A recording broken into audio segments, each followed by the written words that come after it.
Moses, leader of God's people.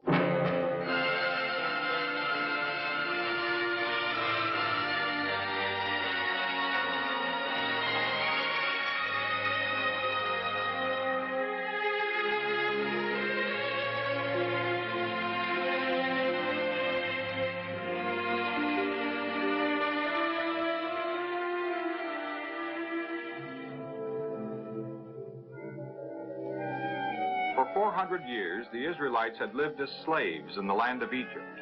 But under the leadership of Moses, God had brought them safely out of this country, through the Red Sea, and into the wilderness of sin. Once in the wilderness, there were many troubles: the desert heat, the weariness, the complaints.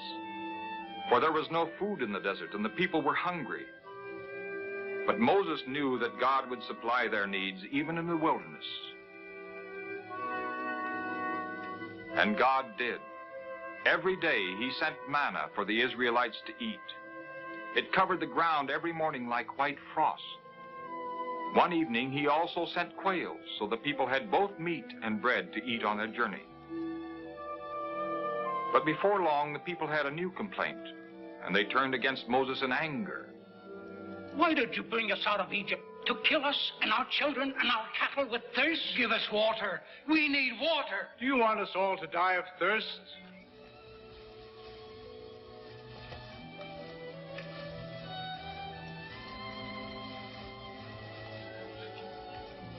What shall I do with these people? They are about to stone me. Then the Lord commanded Moses to take his rod and strike it against a rock.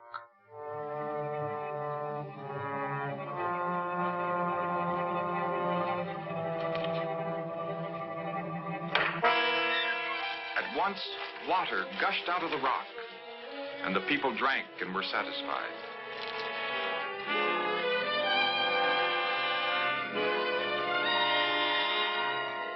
And so they journeyed on in the wilderness until they came to the place where Moses had lived as a shepherd, and where he had heard the Lord speaking to him from the burning bush. There, Jethro, the father-in-law of Moses, came out to meet him, and Moses welcomed Jethro with joy. The next day, Jethro watched while Moses sat to judge the people from morning till evening, settling every kind of quarrel and complaint. And Jethro told Moses that he was making a mistake. This is too much for you, and also the people. Why don't you choose able men and make them judges over the people? Let them help you. And so Moses decided to do as his father-in-law had suggested, setting judges over the people. But judges were not enough. The Israelites needed laws to guide and govern them, and above all, pure and dedicated hearts. So when the Israelites reached Mount Sinai and camped at the foot of the mount, Moses brought the people out of the camp to meet God. And Mount Sinai was wrapped in smoke because the Lord descended upon it.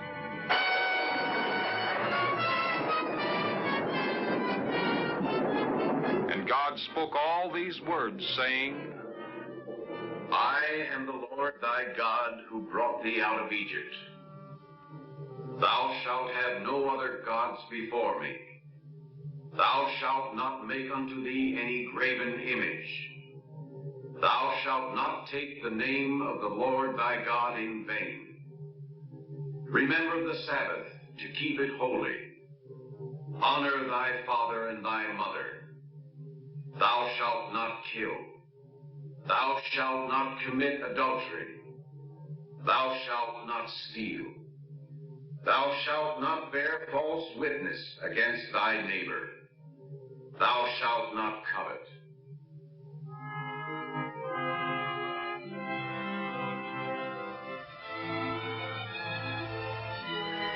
Then Moses wrote down all that the Lord had said and read the words of the covenant to the people. And he took half of the blood of the sacrifices and poured it against the altar, and the other half he sprinkled on the people and said, This is the blood of the covenant, which the Lord had made on the basis of all he has said. After that, God called Moses up unto Mount Sinai to give him the laws according to which God's people were to live. 40 days and 40 nights Moses stayed on the mount.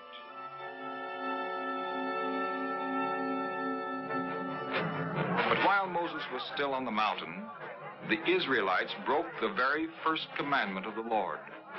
For when Moses delayed his coming down from the mountain, the people had asked Aaron to give them other gods to worship. And Aaron had made them a calf of gold, which the people worshipped with sacrifices and dancing.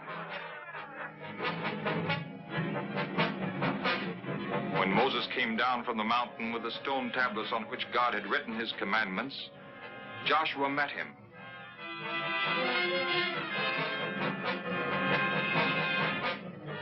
And as they came near the camp, they heard the noise of the merrymaking.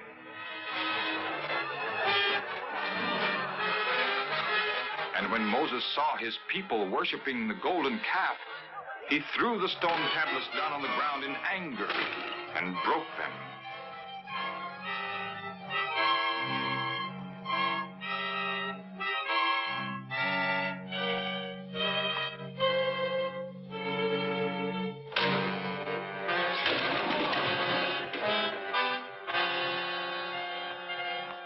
What have these people done to you that you should bring such a great sin upon them? Don't be angry, Moses. You know yourself how bad these people are.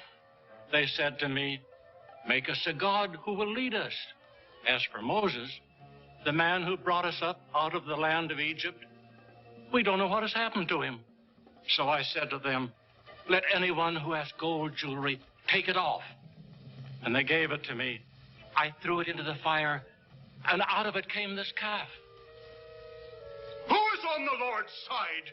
Let him come over to me. Then the whole tribe of Levi came over to Moses. And Moses told them to slay all the Israelites who had worshipped the golden calf. And so 3,000 people died as a punishment for their idolatry. The next day, Moses said to the people, "I will go up again to the Lord. Perhaps he will forgive your sin." So Moses returned to the top of the mountain.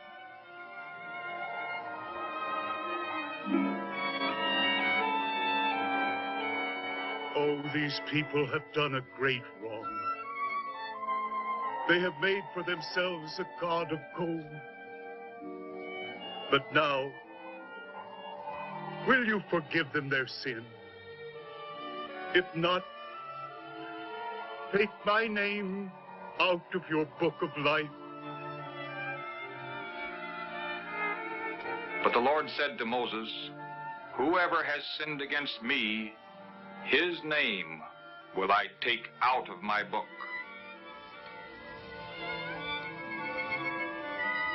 And afterwards the Lord told Moses to cut 2 tablets of stone like the first ones. And he wrote on the tablets the words that were on the first tablets, which Moses had broken. And when Aaron and all the people saw Moses, the skin of his face was shining brightly, and they were afraid to come near him. But Moses called to them, and when they came near, he repeated the commandments of the Lord.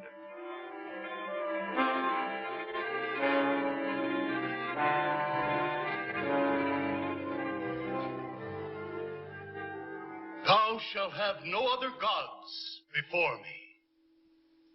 Thou shalt not make unto thee any graven images. Thou shalt not take the name of the Lord thy God in vain. So Moses told the people all that the Lord had commanded him on the mount, including instructions to build a tabernacle as a place of worship for his people.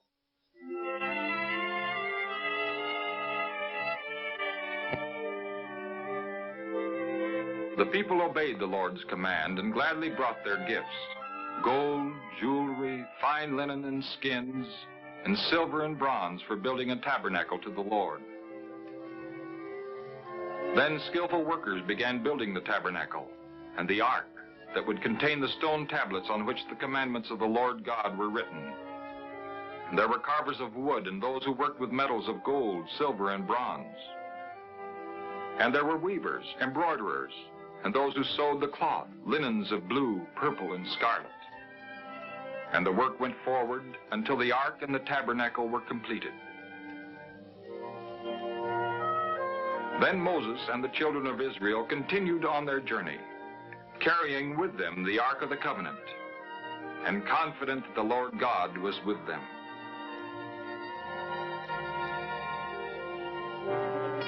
Later, as they came near the promised land of Canaan, Moses sent 12 scouts to explore the land. But when the spies came back to Moses, they brought back frightening reports. We can't conquer this land. All the people are giants. We are just grasshoppers compared to them. If only we had died in Egypt or could die in this wilderness. Why has the Lord brought us into this land? Just to have our enemies kill us and take away our wives and children? Let us appoint a leader and go back to Egypt. Don't believe these evil reports. Caleb and I saw the land, and it was a good land. A land that flowed with milk and honey. If the Lord is pleased with us, he will bring us into this land and give it to us, for God is with us. No, he doesn't know what he's talking about.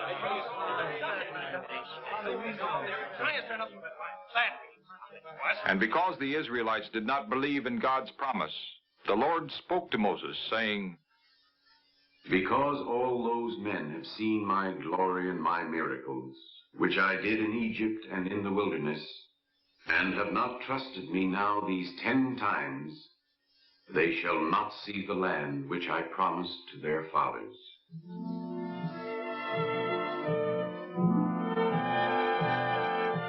And so the children of Israel were made to wander in the wilderness 40 years. On and on they wandered, and the way was long, and again they complained. So one day God sent poisonous snakes to punish the Israelites.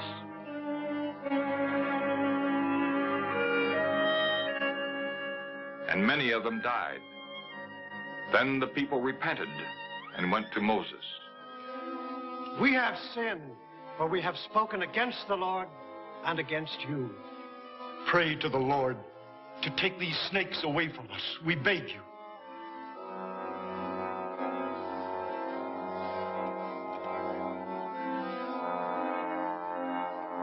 Again Moses prayed for the people, asking God to forgive them.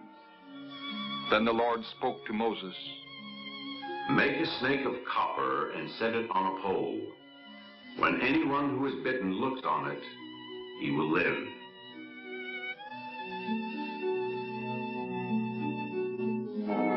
Moses did what the Lord told him, and those who had been bitten and looked upon the copper snake stayed alive. So once again the people of Israel saw how the Lord was able to save them.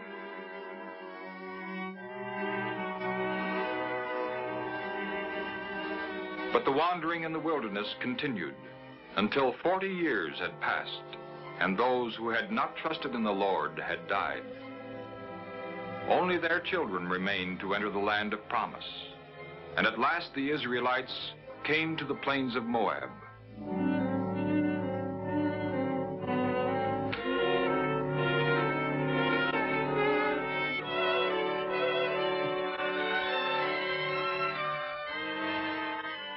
You have seen all that the Lord did for you during the 40 years in the wilderness.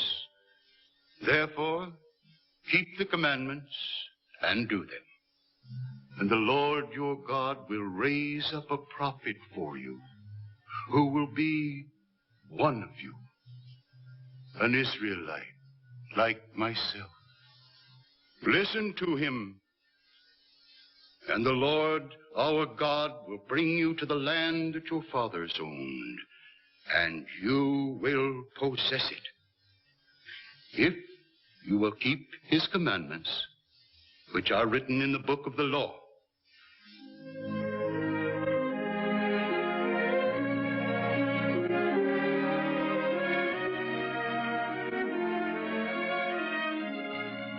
Then Moses left the people, and he climbed the mountain of Nebo to the peak that overlooked the promised land. From here, he saw all the land of Canaan. And the Lord said to him, This is the land which I promised to Abraham, to Isaac, and to Jacob, saying, I will give it to your descendants. I have let you see it, but you shall not go over there." So Moses, the servant of the Lord, died in the land of Moab, as God had said. And the people mourned over Moses' death for 30 days. For he was the greatest of the prophets of Israel, a man to whom God had spoken face to face, and through whom God had led his people to the promised land.